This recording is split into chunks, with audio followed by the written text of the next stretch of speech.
안녕하세요. 저희는 사물인터넷 기반 스마트 재난관리 솔루션에 대해 조사하고 개발한 모바일 시스템공학과 이동호 이민서입니다. 현재 발표자는 이민서이고요. 이동호 학생이 후반부 발표를 진행할 예정입니다. 먼저 오늘 발표의 목차입니다.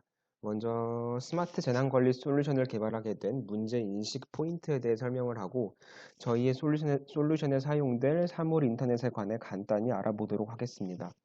이후 재난관리 솔루션의 사례를 살펴보고 저희의 핵심 모델인 스마트 전염병 재난관리 솔루션에 대한 개발 과정과 피드백을 공유하도록 하겠습니다. 현재 저희는 코로나19 시대에 살고 있습니다. 사실 코로나가 이렇게 오랫동안 지속될 정도 거라는 생각은 못했을 겁니다. 예측할 수 없는 재난에 대한 심각성을 인지하면서 저희 조는 재난관리 솔루션이 꼭 필요하다는 생각이 들었습니다. 오른쪽 표는 과학기술정보통신부에서 제시한 10대 분야 40개 주요 사회 문제인데요. 그중 저희는 재난재해 분야에 관심을 가지게 되었고, 그 중에서도 특히 감염병 분야의 새로운 재난관리 솔루션 모델을 개발해보자는 의견을 같이 했습니다. 따라서 기존의 재난관리 사업부를 기반으로 한 사물인터넷 기반의 스마트 재난관리 솔루션 개발팀을 조직하게 되었습니다. 다음 두 그림은 기존 재난관리 방식에 따른 피해 현황입니다. 재난을 사전에 예방하지 못하고 직접 맞닥뜨렸을 때의 피해액은 상상을 초월합니다. 또한 향후 40년간 발생 가능한 예상 피해액도 결코 적지 않습니다. 따라서 재난 발생 전 예방 조치를 취함으로써 피해액을 최소화하자는 주장이 떠오르게 됩니다. 왼쪽의 두 사건과 오른쪽의 두 조직은 어떠한 연관성이 있을까요? 오른쪽 두 조직은 각각의 사건이 터진 후 보여주기식의 조직 기능 개편 추진의 결과물입니다. 즉, 대한민국의 재난관리 매뉴얼 방식은 기술적 과학적 접근이 아닌 외형적 형식적 접근에 초점을 두고 있습니다. 따라서 사전 예방 대응 중심의 실질적인 스마트 재난관리 솔루션이 필요합니다. 이제는 재난관리 방식에 대한 패러다임이 바뀌어야 합니다. 지금까지는 대응 복구 중심의 재난관리였다면 앞으로의 재난관리는 사전 예방 대응 중심의 재난관리로 전환되어야 할 것입니다. 그 촉진제 역할을 4차 산업혁명 융합기술이 해줄 것이고, 이러한 기술을 기반으로 한 사전 예방 중심의 스마트 재난관리 솔루션 필요성은 더더욱 커질 것으로 예상합니다. 사물 인터넷 개념에 대해 간단히 알아보도록 하겠습니다. 사물 인터넷을 한 문장으로 표현하면 일상에서 시작되는 작고 거대한 변화, 모든 사물과의 연결이라고 할 수 있습니다. 흔히 IoT라고도 불리는데 인터넷 오브 띵스의 약자로 사물과 인터넷의 만남을 뜻합니다. 여기서 사물은 네트워크의 엔드 디바이스뿐만 아니라 사람, 차량, 문화재, 자연환경 등 모든 것을 말합니다. 다음 그림과 같이 오프라인에서 개별적으로 존재하는 모든 것들이 인터넷을 통해 온라인상에서 긴밀하게 연결되는 개념입니다. 사물 인터넷은 인공지능, 빅데이터, 스마트 장치, 네트워크에 교집하려고 정의할 정도로 4차 산업혁명 산업들 사이에서는 없어서는 안 될 필수적인 요소에 속합니다. 사물 인터넷과 빅데이터가 합쳐지면 센서로부터 수집된 데이터를 얻을 수 있고, 사물 인터넷과 인공지능이 합쳐지면 사물지능이라는 새로운 개념을 도출할 수 있습니다. 다음은 국가재난관리 정보 시스템의 발전 방향표입니다. 1세대의 웹 기반, 2세대의 G클라우드 기반에서 이제는 AI, 빅데이터, IoT 기반으로 전환되는 것을 알 수 있습니다. 사물 인터넷에서 가장 중요한 포인트는 하드웨어와 소프트웨어의 융합입니다. 그 중에서도 본격적인 부가가치를 창출하는 것은 소프트웨어라고 할 수 있습니다. 저희 조는 완전히 새로운 모델을 개발하는 것이 아닌 국가 재난관리 정보 시스템 발전 방향에 따라 기존의 모델의 사물 인터넷을 기반으로 한 스마트 전염병 재난관리 솔루션 개발을 진행했습니다. 전염병 재난관리 솔루션 개발 과정을 설명하기에 앞서 이미 타 분야에서 진행된 사례에 대해 알아보도록 하겠습니다. 지진 해일의 케이스인데요. 지진과 해일에 피해서 안전하지 못한 일본은 오른쪽 그림과 같이 해상통신부표에 GPS를 장착하고 사물 인터넷 기반의 지진 해일 모니터링 시스템으로 바닷물의 높이와 방향을 분석한다고 합니다. 다음은 홍수의 사례인데요.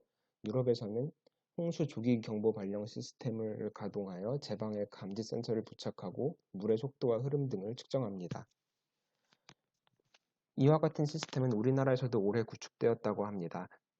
재난 취약시설에 강우량계, 변위계 등 각종 감지 센서를 설치한 후 수집된 데이터들은 위험을 예측하여 재난 발생이 우려되는 상황에 예경보 시스템을 통하여 주민들에게 신속히 통보합니다. 지금까지의 내용과 사례를 기반으로 저희 조가 개발한 스마트 전염병 재난관리 솔루션에 대해 이동호 학생이 이어서 설명하도록 하겠습니다. 안녕하세요. 저는 전염병 재난관리 솔루션 개발 아이디어에 대해 이야기할 이동호라고 합니다. 요즘 코로나 바이러스 확진자 수가 또다시 급증하고 있다는 것을 알고 계실 텐데요. 코로나 바이러스 이전에도 에볼라, 메르스 등과 같은 전염병이 있었고, 코로나가 종식되더라도 앞으로 또 다른 전염병이 언제 나올지 아무도 예측할 수 없습니다. 따라서 4차 산업혁명 시대에 맞게 전염병을 관리할 수 있는 새로운 솔루션이 필요하다고 생각했습니다. 따라서 구상해본 첫 번째 솔루션은 웨어러블 디바이스를 통해 사용자의 건강이나 이동 경로 등을 데이터베이스로 전송하고 이를 분석하여 예방하는 데 활용하는 것입니다.